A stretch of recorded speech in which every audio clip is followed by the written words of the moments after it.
Mela, frustrating one this afternoon. What's your initial reflections on that? Yeah, I think we played really well in the first half. Won the ball back in good areas, caused them a little bit of trouble. And it's just a really difficult time again to concede in the closing seconds before going into half. I think we can't negate that. That rattled us. In the second half, Chelsea came out and changed their shape, and we adapted to it, but not quickly enough. But I think we all know that some of our goals conceded are coming from errors in possession as opposed to really being broken down, and I think that was the reality of the second half. You're talking about the errors coming from areas of possession. How are you going to be able to combat that moving forward? I think we're growing as a team. I think we've become a lot more organised out of possession despite the goals that we conceded today.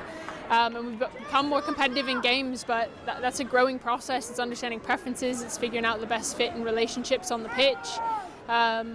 And yeah, ultimately it's having a better recognition of pressure, ability of the ball to stick to us, and these things come as we grow, and we have to dig in and keep moving forward.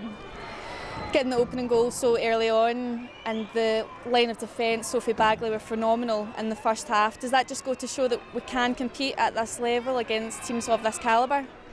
Yeah, I think, we always knew that there would be a wave of attack after scoring on them so early. It probably woke them up a bit. And we defended really resolutely. That's why it's such a shame that we conceded in the dying seconds of the first half. I think we know we can play at this level. It's just about making sure that we've got enough quality in possession to not be giving away so many errors in front of our goal. As disappointing as it is this afternoon, how key is it for you guys not to really dwell on this, but take the momentum that we did have and use it moving forward? Yeah, I think it's not a group that dwells on things, to be fair to them. It's a group that takes ownership, it's a group that wants to grow and wants to be challenged, but ultimately we have to get results to build belief and what we're doing and moving forward. And I have no doubt that we're moving forward, but we've got a tough stretch of games ahead, and we're going to have to fight in these games. It's not going to be pretty in every match when you're playing against top four opponents over the next stretch of games. And so we know we can play, like you said at the last bit, at this level, but it's about the game management in really critical times. Other areas that are quite positive: Pauline Bremer getting our first debut goal for Albion, Elizabeth Terland as well. She's just becoming an absolute firecracker for us in the front line. Yeah, it's fantastic to see Pauline convert.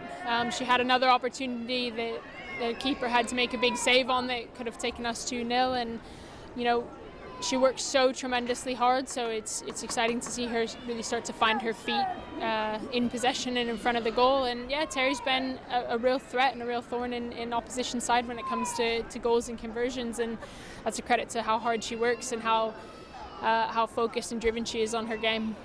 Moving into an international break now, do you see this as a positive for yourself and the coaching staff and the team to sort of regroup, take a bit of time before moving into a really tough run of fixtures?